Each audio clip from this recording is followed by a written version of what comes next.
আসসালামু আলাইকুম। বাংলাদেশ বেতার রাজশাহী স্থানীয় সংবাদ পড়ছি রুমানা পারভিন। জুলাই ঘোষণাপত্রের খসড়া চূড়ান্ত করেছে অন্তর্বর্তীকালীন সরকার। আগামীকাল বিকেল ৫টায় জুলাই ঘোষণাপত্র জাতির সামনে উপস্থাপন করা হবে। গতকাল তথ্য অধিদপ্তরের এক বিজ্ঞপ্তিতে এ তথ্য জানানো হয়। বিজ্ঞপ্তিতে বলা হয়, জুলাই ঘোষণাপত্রের খসড়া চূড়ান্ত করেছে অন্তর্বর্তীকালীন সরকার। আগামী ৫ই আগস্ট বিকাল ৫টায় জুলাই ঘোষণাপত্র জাতির সামনে উপস্থাপন করা হবে। রাজশাহী বিশ্ববিদ্যালয় কাজী নজরুল ইসলাম মিলনায়তনে সাংস্কৃতিক অনুষ্ঠান অনুষ্ঠিত হয়েছে। গতকাল অনুষ্ঠানের উদ্বোধন করেন উপাচার্য প্রফেসর সালেহ হাসান নকিব। এ সময় উপস্থিত ছিলেন শহীদ সুখরঞ্জন সমাদ্দার, ছাত্র শিক্ষক সাংস্কৃতিক কেন্দ্রের পরিচালক প্রফেসর ড মুর্শিদা ফেরদৌস বিনতে হাবিব, জনসংযোগ দপ্তরের প্রশাসক professor Mohammad Akhtar Hossain Majumdar. July August ছাত্র জনতার অভ্যুত্থান বার্ষিকী উদযাপন উপলক্ষে সাংস্কৃতিক অনুষ্ঠানের আয়োজন করা হয়। রাজশাহীর পবা উপজেলার দামকুড়া ও হরিপুর ইউনিয়নের পরিষদ ভবনে স্থাপন করা হয়েছে আধুনিক সুযোগ সুবিধা সম্বলিত ইউনিয়ন কম্পিউটার প্রশিক্ষণ কেন্দ্র।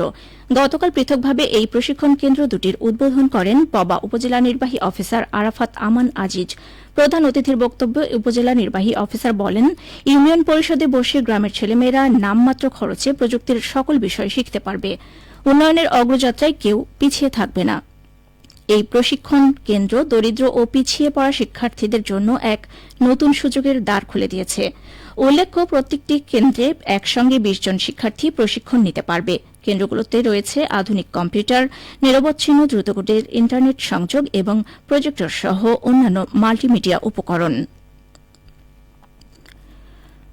রাজশাহী বিশ্ববিদ্যালয়ে মশাবাহিত রোগ প্রতিরোধ বিষয়ে ৩ দিনব্যাপী প্রশিক্ষণ কর্মসূচি শুরু হয়েছে।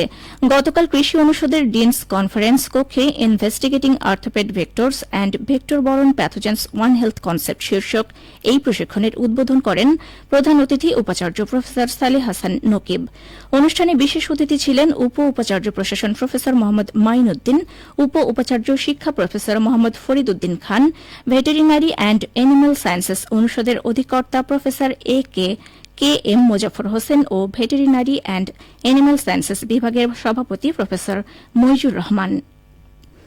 উপাচার্য বলেন, বাংলাদেশে মশাবাহিত রোগ অন্যতম স্বাস্থ্য ঝুঁকির কারণ। এসব রোগ প্রতিরোধে কার্যকর পদ্ধতি ও পদক্ষেপ উদ্ভাবন অত্যন্ত প্রয়োজন। সেই লক্ষ্যে ভেক্টর প্যাক্ট প্রকল্পের আওতায় গবেষণার মাধ্যমে সঠিক দিক নির্দেশনা পাওয়া যাবে বলে তিনি আশাবাদ ব্যক্ত করেন।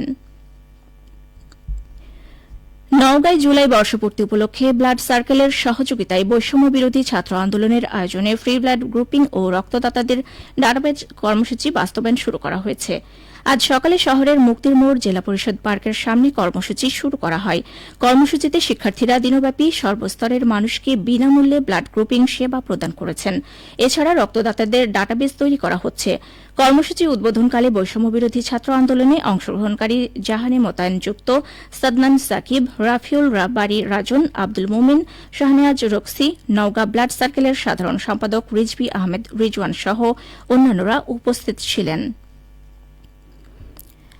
চাঁপাইনবাবগঞ্জের শিবগঞ্জে ৩২ জন কৃতী শিক্ষার্থীর মাঝে সনদপত্র ও সম্মাননা ক্রেস্ট বিতরণ করা হয়েছে।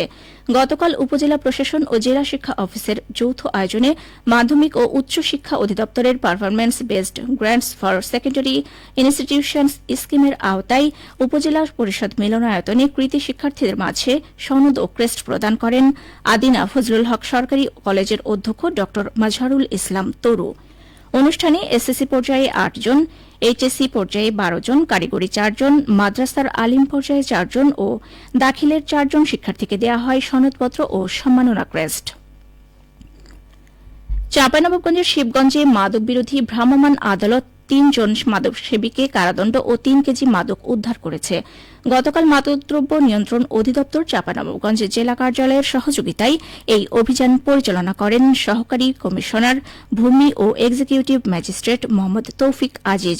কারাদণ্ডপ্রাপ্তরা হল শিবগঞ্জ পৌরসভার বড়চক গ্রামের রাসেল আলী, শিবগঞ্জ বাজার এলাকার তোফাজ্জল হক, দুর্লভপুর ইউনিয়নের কালুপুর গ্রামের সুজন আলী। পৌরসভার আমবাজার এলাকা, শ্যামপুর ইউনিয়নের বাজিতপুর এবং কানসাটের আব্বাস বাজার এলাকায় অভিযান পরিচালনা করা হয়। এ সময় ৩ জনকে মাদক সেবী অভিযোগের আটক করে রাসেলকে 1 মাসের বিনাশ্রম কারাদণ্ড এবং তোফাজ্জল হক ও সুজনকে 15 দিন করে বিনাশ্রম কারাদণ্ড প্রদান করে।